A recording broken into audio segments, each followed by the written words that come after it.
Go ahead. Well, when you're elected governor, and the first weekend in November comes around and you shoot a deer, are you going to stick around and track it?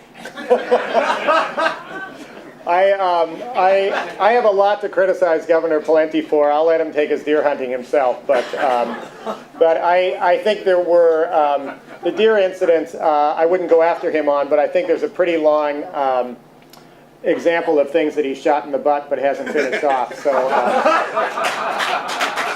we'll leave it at that.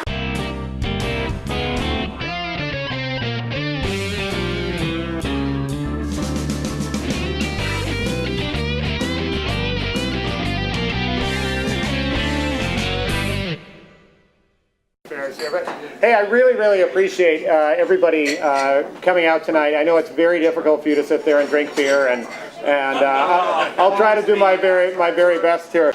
Well, hey, I wanted to just, I'll take a couple minutes. I'll tell you a little bit about who I am, a little bit about what I want to do as governor, and hear as much as you guys want to put my way. You look relaxed. Don't get too relaxed, because I really want to hear some of your thoughts. You can ask whatever you want. At this point, my skin is like naga hide, okay? So don't worry about being nice, and it looks like you'll be a pleasant but not too nice crowd, so that's good. It is really a story that I think is uniquely about us in Minnesota. We are tough, but we are also people who come together.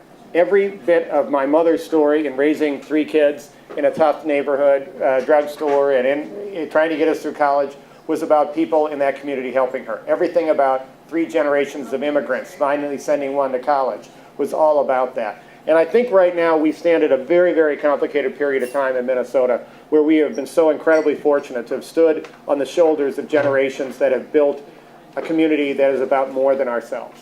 And now, unfortunately, we've been led by people in these last few years who've forgotten that. They knew the tough part. They knew Minnesotans were tough, but they didn't understand that Minnesotans can do incredible things when they come together. That I love my job. The only thing I don't love about my job is that every single thing we've accomplished is deeply jeopardized by the fact that the state is in chaos. A year ago, I was looking at the idea of not running for mayor again and running for governor. The economy collapsed, put the city in deep crisis. The city's budget, which I helped straighten out, was in jeopardy.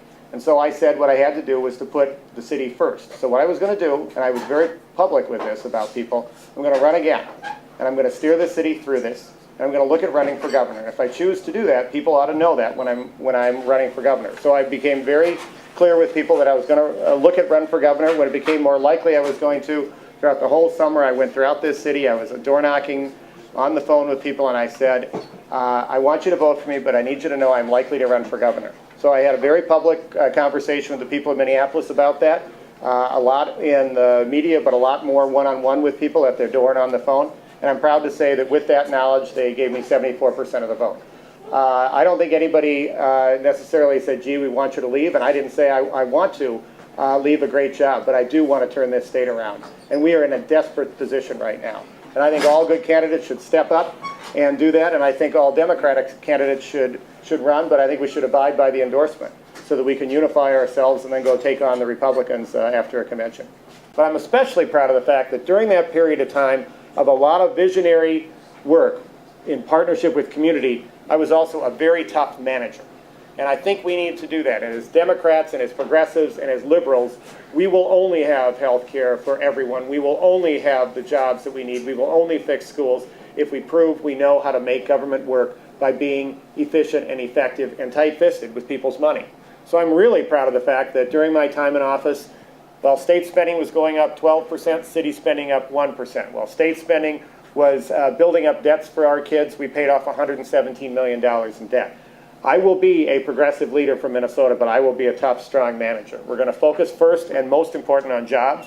We're going to focus on universal health care. We're going to focus on schools, including fixing the funding system, but we're also going to be tough, strong managers.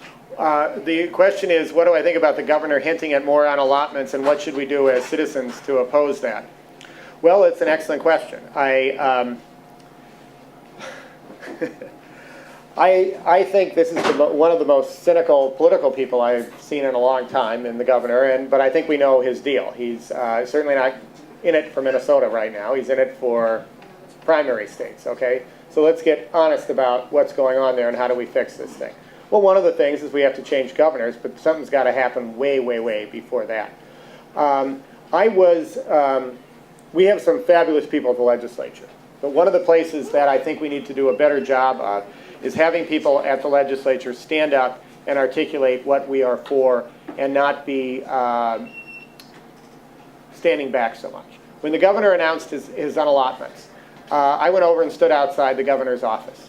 And when he announced his budget, the budgets, and I stood outside the governor's office and I said very clearly, without flinching, even though there were all sorts of targets that could be put on my back, is I said we are in the middle of the greatest economic catastrophe since the Depression, and not a single word came out of the governor's mouth about creating jobs. Now, we are not going to make up the unallotted dollars. We are not going to move this state forward unless we create more jobs. So, A, number one, we've got to get the focus right. B, the cuts that he's making are absolutely dead wrong. We have majorities in the House and the Senate. And what we've got to do is stand behind them right now and oppose those. But I think we've got to encourage all of our leaders to stand up and say how deeply wrong these are. Your question about running for mayor and running for governor and all this, look, I happen to love the job that I have. This is not an easy thing to move into the next direction on it, but I am standing up here today because we so desperately need more aggressive voices to stand up and not only oppose it, but go out and win an election.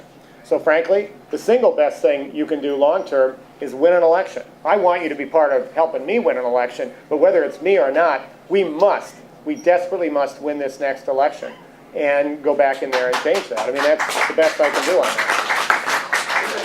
Here's one of the things that I believe really strongly in. I talked a little bit about schools. I have a lot more to say about schools, but one of the things that we've got to get honest with ourselves about is that we can't presume that our schools are supposed to raise this next generation, okay? It does start with parents. It does start with early childhood. It does start with quality out of school time. Here's some of the things we've done, and here's some of the things that we need to do.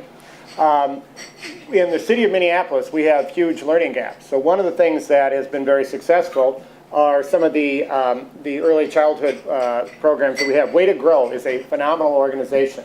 It's really about getting parents and kids connected with the skills that they need to move forward on it. I believe we need to move those directly into school buildings. So before a kid actually enrolls in kindergarten, they and their parents are used to going to that building, and the building is all about that support network. We also have another thing that we're doing in North Minneapolis called 500 Under 5, where we're going literally door to door to find 500 kids under 5 and identify them and make sure the parents and the kids get connected up. In South Minneapolis, we're doing something called the Backyard Project in partnership with Alina to do the same sort of work. So what we're going to need is a public-private partnership that's going to be about public money, that's also going to be about coordinating everybody working together, much like we did with our homeless initiative, much like we did with our youth violence prevention initiative. What we really need to do with early childhood is map out all the good programs that are going right now, but really connecting them together. Partnering that with public money, which needs to be put into it, partnering that with an inspirational call to the foundation community and the business community to get them all grounded in that. Now, I also believe we have to have a new compact with parents. And one of the things that I do is I go into every 9th grade in Minneapolis schools, and I'm really clear about the fact that one of the ways we have been able to have fewer acts of violence in the city, but one of the reasons why we need much more work is because there are too many kids having kids, and we've been too neutral about all of that. We need to look this next generation in the eye and say a few things. We're going to support you with early childhood. We're going to do all those things. But if you are a kid having a kid, you are going to have a recipe for trouble. I was raised by a single mom. Single moms can raise kids. But I got to tell you, the more needs that family has, the tougher it is for that mom, especially if she is a kid herself. So I'm really clear when I go into these schools. I say directly, if there's any boy in this room who thinks you're a man because you get a girl pregnant, you are really a boy. And you got to own that fact. And I think we've got to get really real with kids about that. You're there. You're on the ground floor saying that. You see it. And I think we're all very neutral and wonderful about this. And look, if a kid has a kid, we need to give them the support services they need, but we need to shut off that pipeline. And we need to be really real with kids about that. So I think we ought to do a lot more in early childhood. And I've shown I've done a lot on that, but I can't wait to get my hands around that system for the state.